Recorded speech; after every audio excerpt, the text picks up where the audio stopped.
শুভেচ্ছা। এখানে অনেক যুব বন্ধুরা আছেন এবং অত্যন্ত গুণীজনরাও সামনে আছেন, সবাইকে শ্রদ্ধা। আমরা যে বিষয়টা নিয়ে আলোচনা করছি সেই বিষয়টাতে যাওয়ার আগে আমি একটু আমার দু একটা অভিজ্ঞতা দিয়ে শুরু করি।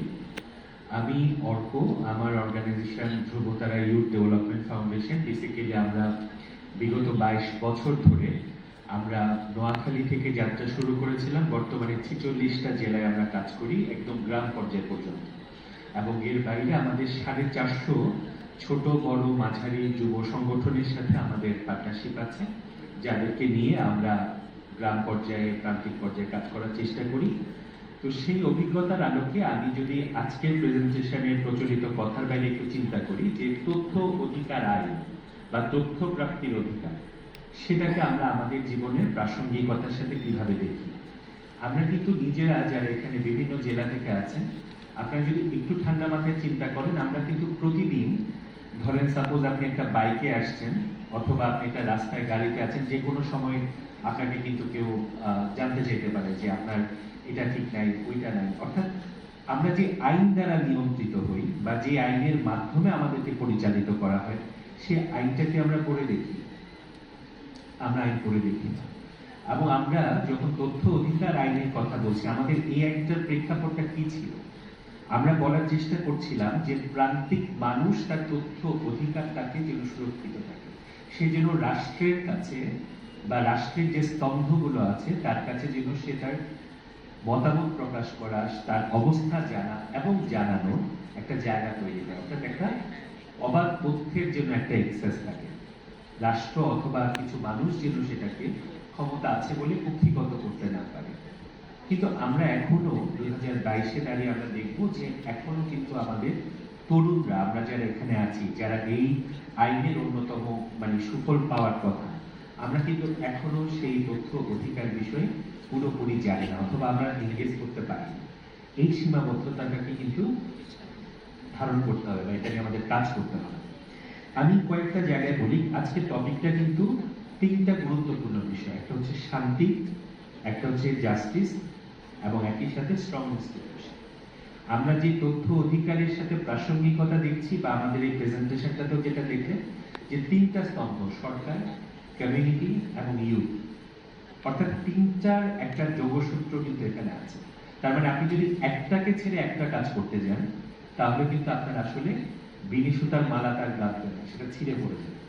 সুতরাং আমাদের এই তিনটা গ্রুপের মধ্যেই সচেতনতা, পার্টনারশিপ ডেভেলপ করা যেমন দরকার, একই সাথে আমি যে কথাটা বলার চেষ্টা করছি শুরু থেকে, যে প্রান্তিক মানুষের অন্তর্ভুক্তিটা কিন্তু নিশ্চিত করতে হবে।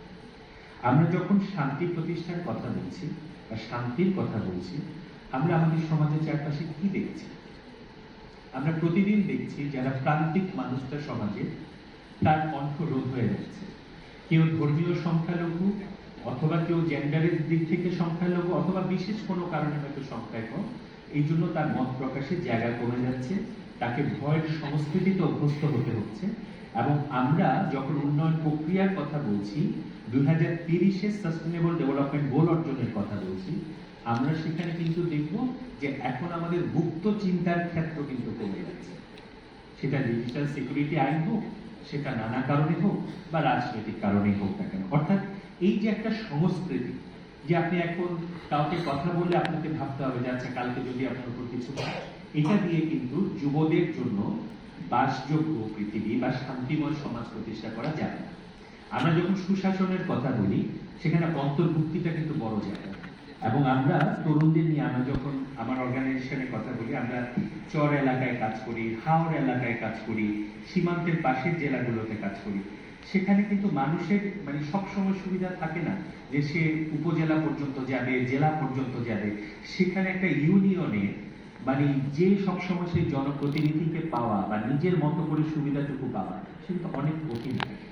সুতরাং আমাদের এই রাজনৈতিক ব্যক্তিবর্গ বা রাজনৈতিক দলগুলোর কিন্তু একটা দায়বদ্ধতা আছে যে আমরা শুধু আইন করলেই হবে না, সে আইনটাকে লোকালাইজ করা, আইনটাকে যুক্ত করা এবং মানুষ যেন তার সুফল পেতে পারে, সেটা একটা মনিটরিং ইভ্যালুয়েশন প্রসেসের মধ্যে দিয়ে যাওয়া।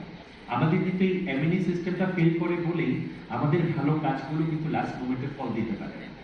আরেকটা জায়গা আমি বলে আমার করতে চাই, যেমন আমরা তরুণদের যখন আমরা সিদ্ধান্ত গ্রহণ কাঠামোর দিকে তাকাই, যে তরুণ আমার শান্তি প্রতিষ্ঠা করবে আগামীতে, যে তরুণ আমার বিচার ব্যবস্থা নিয়ে কথা বলবে, ন্যায় পরায়ণতার কথা বলবে, সেই তরুণকে আমরা কোথায় দেখি?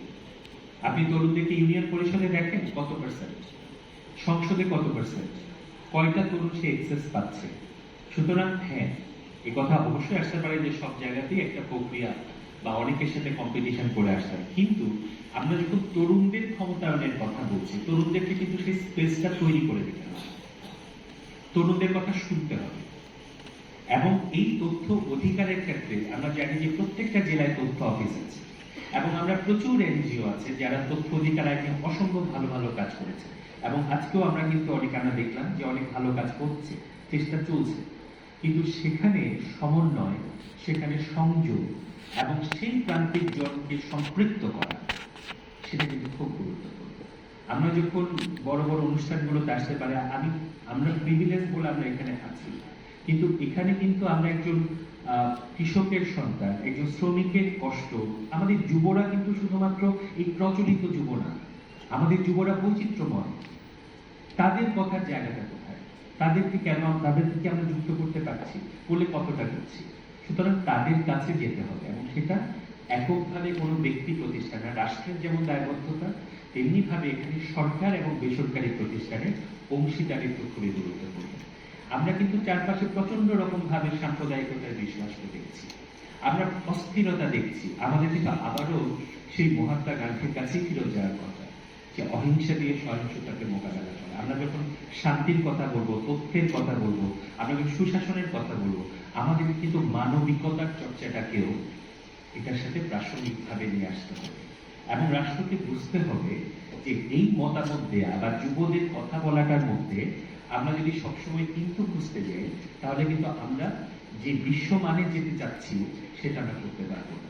সেই জন্য ফ্রিডম অফ এক্সপ্রেশন এটা কিন্তু খুবই গুরুত্বপূর্ণ। যে জায়গাটা সংকুচিত হচ্ছে, এই জায়গাটা ফিরে দেখা দরকার, এবং একই সাথে তথ্য প্রাপ্তির যে অধিকার, এই আইনটা সম্পর্কে গ্রামের মানুষ, বিশেষভাবে যুবদের, আমরা যারা বিভিন্ন শিক্ষা প্রতিষ্ঠানে পড়াশোনা করি, আমাদের প্রত্যেকের কিন্তু দায়িত্ব নিজেরা যেমন জানা, অন্যকে জানা।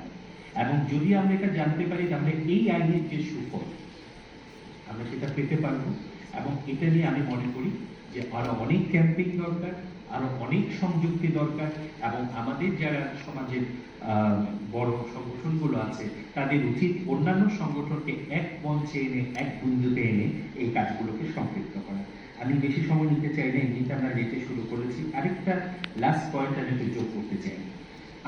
আমি যেটা, আমার ব্যক্তিগত অভিমত এই প্যানেলের কাছে, আমরা যে শিক্ষা ব্যবস্থায় আছি, আমাদের শিক্ষা ব্যবস্থায় আমরা এভারেজ পড়াশোনার বাইরে আমরা কিন্তু উদ্ভাবনী কোনো কিছু এখন পর্যন্ত করছি না। যেমন আমি এটাকে এভাবে বলি যে আইনগুলোর কথা, আমরা যদি আগের মতো সেই কালচারকে, মানে সংস্কৃতির মাধ্যমে, ধরেন ডিবেট বা নানা ধরনের কর্মকাণ্ডগুলোর মাধ্যমে আমরা যদি তরুণদেরকে একটু সম্পৃক্ত করতে পারি, বা শিক্ষা ব্যবস্থায় যদি তথ্য অধিকার আইন বা এই ধরনের গুরুত্বপূর্ণ আইনগুলোকে যদি একটু সংযুক্ত করে দেওয়া যায়, বা গভর্নমেন্টের যে ক্যাপাসিটি ডেভেলপমেন্ট প্রতিষ্ঠান, as like a skill development authority, যুব উন্নয়ন অধিদপ্তর, এই ধরনের যারা যুবদের সরাসরি ট্রেইন আপ করে, তাদের ওই কারিকুলাম বা মডিউলে আমরা যদি এই জিনিসগুলোকে নিয়ে আসতে পারি, আমার একটা ধারণা যে এটাতে আমরা অনেক বেশি সুফল পাবো, অনেক বেশি মানুষ আসবে। আর এই যে ইউথ অর্গানাইজেশন গুলো মাঠে ঘাটে কাজ করছে, আমরা কোভিড থেকে শুরু করে প্রত্যেকটা দুর্যোগে দেখি, এই সংগঠনগুলো কি জানে?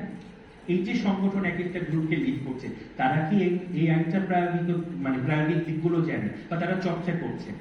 সুতরাং তাদেরকেও জানতে হবে, এবং আমরা নিজের প্রতিষ্ঠানের তথ্য যেন সবাই জানতে পারে সেই স্পেসটাও কিন্তু তৈরি করে দিতে হবে। খালি রাষ্ট্র তথ্য দিলে আমি দিব না, তা হবে না। সুতরাং আমাদের প্রত্যেকে এই স্বচ্ছতার জবাবদিহিতার স্পেস তৈরি করতে হবে, তাহলেই কিন্তু আমরা যেই স্বপ্নের দিকে যাচ্ছি, একটা সাম্যের বাংলাদেশ, একটা শোষণহীন বাংলাদেশ, সেটা প্রতিষ্ঠা হবে। এবং আমি স্বপ্ন দেখি যে আমাদের সকালে মুক্তিযুদ্ধের চেতনা নিয়ে কথা হচ্ছিল, আমাদের মুক্তিযুদ্ধের চেতনা মানেই কিন্তু হচ্ছে একটা শোষণহীন বাংলাদেশ, সবার জন্য বাংলাদেশ, মত প্রকাশের স্বাধীনতা নিয়ে বাংলাদেশ। এটা যেন আমাদের মনে থাকে এবং এটা যেন আমরা বিশ্বাস করি। সবাইকে অনেক ধন্যবাদ।